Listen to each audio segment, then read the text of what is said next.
In first period chemistry, Emma collapsed in the middle of her lab. All of her friends thought she had fainted.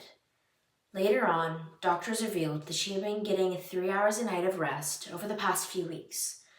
What began as late night study sessions quietly pushed her to her breaking point. And while this may be hypothetical for Emma, for a multitude of other students, this is a reality, and you could be next. The LA Times gives us statistics from the National Sleep Foundation on how many hours on average students 6th to 12th grade should be getting per night. It is an average of 9.25, and currently 6th to 8th graders are getting an average of 8.4, and teenagers like you and me are getting an average of 6.9. We're producing results way below the recommended average. And like I have stated, I am a student myself, so I can concur that we are not giving ourselves enough room to breathe, to rest, to relax. We are staying up way too late to finish those last-minute assignments due at 11:59 and waking up way too early for those 8 a.m. classes. All of these factors detrimentally affect the health of our minds and bodies, leaving us at limited functionality. Today, I am here to plead the case of every exhausted student out there. We must start schools at later times and create better routines to satiate our sleep. First, I will go over the problems of getting a lack of sleep. Second, I will go over what corrupts our sleep patterns. And third, I will be going over some solutions that will indefinitely fix this problem. Now, like I have stated, I am a student, so I can speak from personal experience how getting a lack of sleep not only affects our health, but also our academic prowess. For the health aspect, the K through 12 article by the LA Times states that overtired students have reported feeling more depressed, have been gaining more weight, and have been getting into more car accidents. One factor that affects both your academics and your health is your decrease in your productivity levels.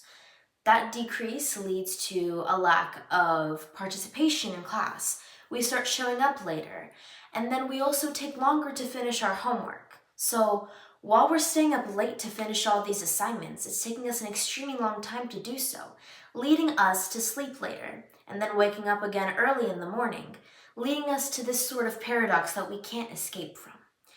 Now, this plethora of problems, what are the causes of them?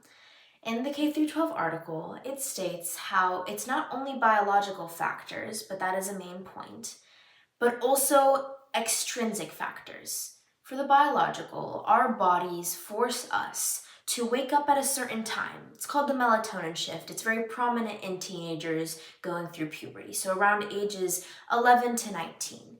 This is a very prominent factor. So while our bodies are forcing us to stay up later, the school system is implementing earlier times to attend class. The school system makes up excuses like the bus schedule not wanting to be messed with or extracurricular activities maybe starting too late. All of these problems and all of these excuses, they seem to have not found a way to implement certain solutions. And now, again, while I've listed an entire spiel of problems, people not taking into consideration the fact that we need more sleep, with every problem, there is a solution. Dr. Judith Owens tested this out in a school in New England where she made the school start time from 8 to 8:30. The results produced almost immediately. Students from 69% down to 33 reported less irritated and sleepy. Students 84 to 62 produced less tired and less depressed. And students started showing up earlier to class.